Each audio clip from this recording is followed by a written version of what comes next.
Are you tired of walking a tightrope between being the boss everyone fears and the pushover everyone loves and steps on? What if I told you there was a secret sauce to becoming a project manager that people actually want to follow? In my decade as being a project manager, I've cracked the code, I truly believe, on leading without intimidation or sacrificing what Aretha Franklin called that RESPECT. Respect, family. Stick around and I'll show you how to transform your leadership style and skyrocket your project success rate. But first, you have to ask yourself, if your project suddenly hit a major roadblock today, would your team rally behind you? Or would they start going on Indeed, Monster, and LinkedIn so they can and polishing up their resumes? In today's episode, we're diving in deep into that old age debate. Should you wield authority to get results, or should you build a team that's motivated by respect and appreciation? Listen, I'm just going to cut it straight to the chase. Basically, should you be loved or should you be feared? Let's jump into today's content, family. I hope you like this one. All right. Is it better to be feared when it comes to being a PM, or is it better to be loved when it comes to being a PM? All right, let's get into it. All right. Point number one. You mind if I share a story with you, family, real quick? Because I want to make sure we're aligned here. Balancing authority and empathy. I started studying, I play basketball in college and in high school. And one of the things that I started doing is started watching coaches. And the reason why I started watching basketball coaches a lot more is because there was something that they did from time to time that would fire up their team. And I know you're thinking, "Hey, what does this have to do with project management?" I started taking a Kobe Bryant approach to this thing that I love, that I hope you fall in love with, called project management, and seeing certain things that I could pull from that I could experiment and test out. Back to the coaching story. So I started watching coaches, and coaches would do certain things to fire up their team. They would accidentally get a technical and a technical meaning that, hey, if you get two of these technicals, then basically you are removed from the game. And a technical is more or less where a referee blows a whistle and just says, hey, you're out of line. We didn't like what you did there. The biggest thing is when I seen a coach actually throw a chair onto the basketball court. He didn't make it to the second check. They just got him up out of there. But the whole premise of it was when one day they were asking this coach, and I apologize who it was. He said, "Why did you do that?" And he said, "I needed the team to know that the calls that the ref were making were unfair. And because I am not playing the game, I had to show them that I was there to support them, to let them know this is not right." Okay, family, maybe you don't like that story. How about this? The point I'm trying to make, family, is a lot of time in this thing that I love, that I hope you fall in love with in project management, you have to have a balance of authority and empathy. You have to be able to be someone that can be stern enough to get your point across, but also have empathy enough to know when enough is enough, not crossing that line. Because I don't know about you, but anytime I've worked with somebody that was all they could think about was authority. This is my title. This is what I'm doing. You need to put some respect on my title. I've watched how more and more people just do not want to work with them, and they really don't respect them. They tolerate them, and you never want to be tolerated, but they tolerate them, but they don't respect them. And as a project manager, you need to have a balance of both, of authority and empathy. So striking a balance between authority and empathy is crucial. Being overly authoritative may create a hostile environment, while excessive leniency might lead to a lack of respect. Listen, my mom would always say, son, you are not a doormat. Son, do not allow someone to walk over you. You do need to stand up for yourself. Okay, you don't like that one? How about what Martin Luther King said? He said that if your back is not bent over, then they can't ride your back. I love that, family. And I know I'm spending a lot of time here on balance, authority, and empathy, but a lot of times project managers, when they get into this thing called project management, they think they have to be so authoritative that they can't show a sign of empathy. But that's dead wrong. That's not going to help your team respect you. Here's my actionable advices, and we can move on to point number two. Here's actionable advice. Set clear expectations and boundaries while also showing genuine care for team members while well-being. Actionable advice number two, regular check-in with your team to ensure they feel value. All right, let's move on to point number two. Be decisive and accountable. Decisiveness and accountability are essential for effective leadership. Being clear for your decision builds trust and respect. Here's my actionable advice. Make decisions based on thorough analysis. Next, take responsibility for outcomes, whether positive or negative. Let me park here parenthetically, family, because this is one of these points or these actionable advices that I want to make sure is crystal clear. Fortunately and unfortunately, as you are the project manager, you are, when the team is winning, you have to ensure that you are taking responsibility for making sure they look good as someone that is winning. When they are losing or and it's not going as well, you have to take accountability and responsibility for that. And I've mentored so many people, project managers, where they would get frustrated. It was like, why when the project is not going well, that they want to throw me under the bus. But when the project is going well, they want to take all the credit. Like I wasn't the one that's communicating. And I said, listen, this is just part of the game. If this is something you don't want to do, I understand. I get it because it's not a walk in the park. However, the rewards, if you can stick with it long enough, if you can trust the process long enough, if you can be willing to do what others are unwilling to do so you can be exceptional, I promise you, and this is something I don't normally do. I promise you that it's going to work in your favor because now people are going to want to work with you. And when people want to work with you, if there's a new project that comes up, who you think they're going to be asking to be the project manager? What do you think happens when you get these projects? Now we're having a different conversation about compensation. Now we're having a different conversation about the respect level and everything. All right, let's move on to this next item. Communicate decisions clearly among the and along with a reasoning behind them. A lot of project managers, what we do wrong is when a decision is implemented, we have to explain the why. I always talk about the why. If you can get that piece, family, about understanding the why behind something, and communicate it clearly, you will be ahead of so many project managers because it's one of those cliches is do as I say, not as I do type thing. And that doesn't work that way. Let's move on to point number three, show vulnerability. I love this shot that I have here. If you're looking at it, if you're listening, I apologize. But if you're watching, check this out. It said, don't mistake someone's willingness to show vulnerability as a weakness. It takes a great deal of courage to show vulnerability, and that takes strength. And so by Zero Dean, listen, family, when you can admit that you don't have all the answers and when you've made a mistake, humanizes you and builds trust with your team. It also encourages a culture of openness and continuous learning. Special note here, special message. I do want to be crystal clear. Be careful, as there are some environments that don't support this type of vulnerability. What do you mean by that, ED?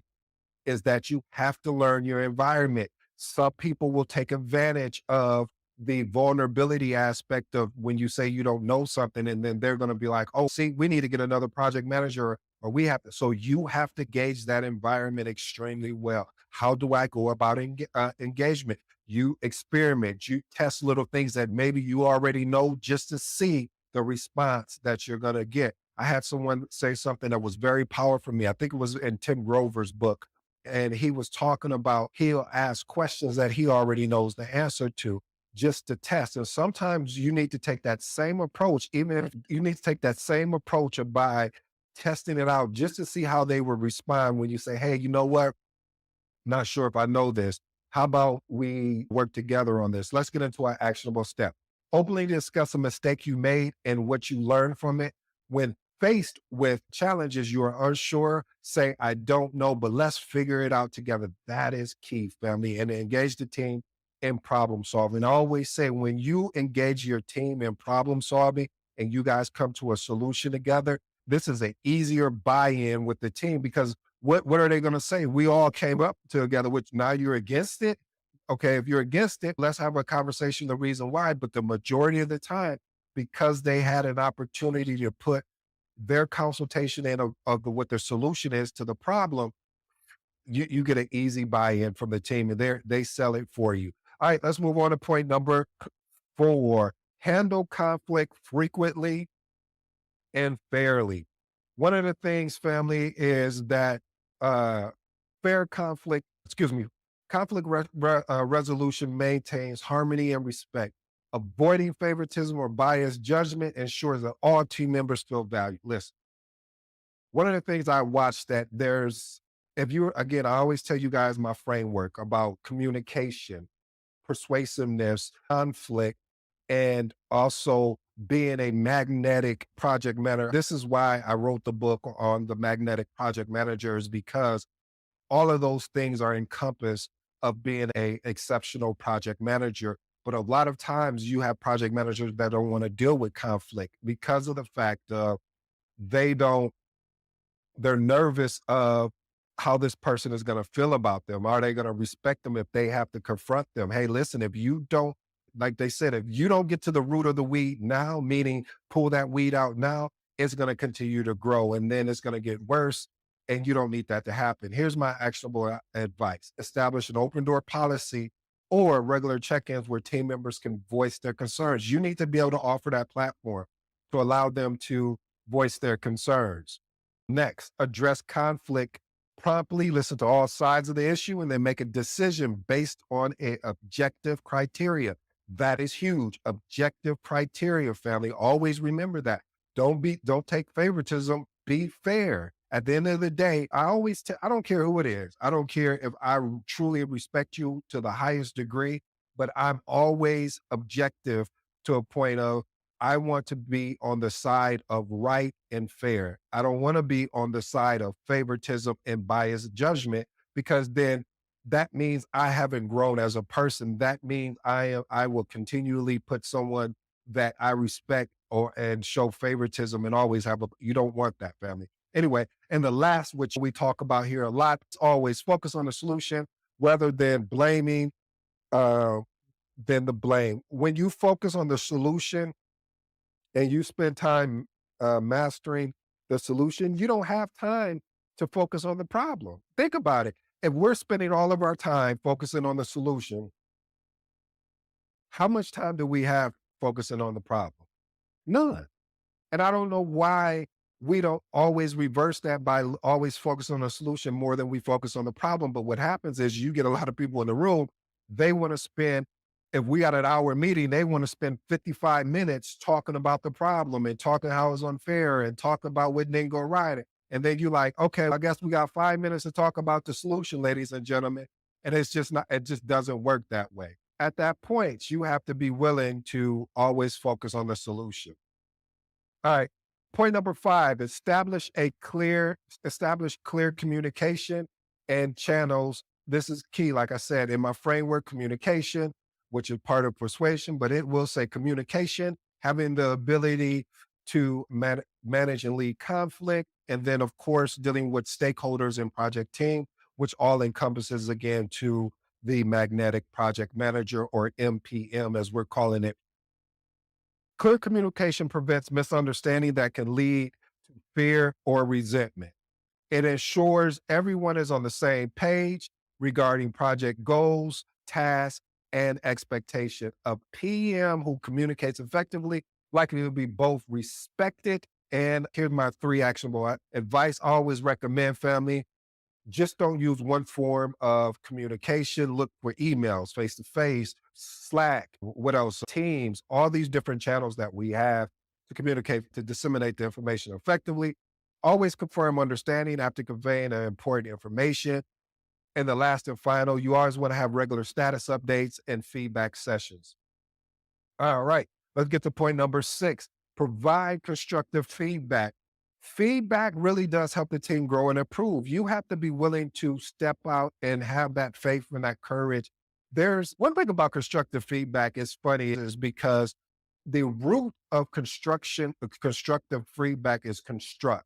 So when you are constructing, when you're going to give a team member feedback, be sincere. Don't try and attack someone. Don't try to, but really show that you're really there to help them. And the only way you can do that, family, is when they've earned when they really trust you and respect you.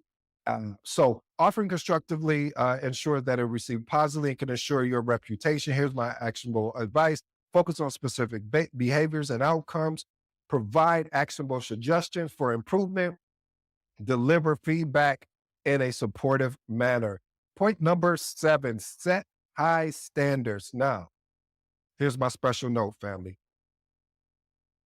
Even though you're going to set high standards, it's crucial. It is so crucial to provide support to help team members meet these standards rather than using them as a tool for criticism. I always say, if you can't meet these high standards, how are you going to expect your team to meet these high standards? If you can't deliver these high standards, then how can you get your team to deliver that? If you can't show up to the meeting on time, why are you getting frustrated that they're not showing up time? Okay, I'm sorry, I went on a rant. Point of being, family, high standards really do drive team performances and project quality. Here's my actionable advice. Clearly define, document project quality standards at the outset. Provide resources, training, or mentoring to help the team members meet project standards, to meet these standards. So raise your standards. Point number 8, practice active listening. Showing genuine interest in your team's ideals and concerns fosters one of my favorite words in project management is collaborative environment. Listen, family, when you have a collaborative environment, I truly believe you can do a lot more than you can in a silo environment. When you have a collaborative environment, I believe that you can do more than when you have someone that is working by themselves or made a decision that they don't want to be supportive of the direction of the project. When you have a collaborative environment, family, this environment will go to war for you. I meaning that they will go back to back and we will figure out a solution. We no longer focus on the problem. We focus on the solution to the problem. This is what a collaborative environment. If you never worked in one, I apologize, but I'm telling you, it will change the way that you look at this thing that I love, that I hope you fall in love with, called project management. Here's my actionable advice. Encourage team members to speak up. Use techniques like paraphrasing to ensure you understood their points correctly. That's one of the things I love to do is when I'm speaking with someone, I'll paraphrase what I believe I heard them say just to make sure we're on the same page and there's no disconnect in the conversation. Here's my top 3 transformational recommendation. Point number 1, balance authority and empathy. You want to set clear expectations and boundaries. I do not want you to be a doormat. I would rather you be an opportunity to help guide that team to establish an authority built on respect, not fear, because once the fear goes away, then what happens? As I told you earlier, I've worked with someone that tried to create that fear environment, and all it did is, yeah, it worked for a while. It did work for a while, but after time, people started getting their resumes together. After time, people started finding other job opportunities. And then eventually executives woke up to it, was like, wait a minute, something is off here. And they let this person go. So leading with fear is not going to be the approach. You need to have a balance of authority as well as empathy. Point number 2, show vulnerability. I'm not telling you again to be a doormat. And again, understand the environment that you in. Because when you are faced with challenges, you're unsure, taking more of a collaborative approach of let's figure this out together is going to be huge. But this is for something where you're in a environment, as I'll say, a more safe environment. I've worked in environments where this is not respected because of the fact they have a certain expectation. As they say, we want you to hit the ground running. They may not respect you showing vulnerability in that case, but I've been in way more environments that don't want you to know all the answers, but to figure out a way to pull the answers out the team. And so you can present them. And the last and final point, family, is establish a clear communication channel. Like I said, communication is king. Everything rises and falls on effective communication. So next time you think about it, family, just don't use emails, use other forms of ways to communicate with your team. Family, I go by the name of ED. For all you smart and intelligent folks out there, that just simply means Ed. I hope you enjoyed today's episode. I enjoyed delivering it today, and I truly appreciate because you could have listened to anybody, you could have watched anybody, but today you made a decision to watch me. And I hope that you'll take time up to pick up this book, The Magnetic Project Manager, at Amazon as well as Barnes and Nobles. I'll leave a link somewhere so you guys can check that out. And again, I hope you enjoy your weekend. And I go by the name of ED. I'm out.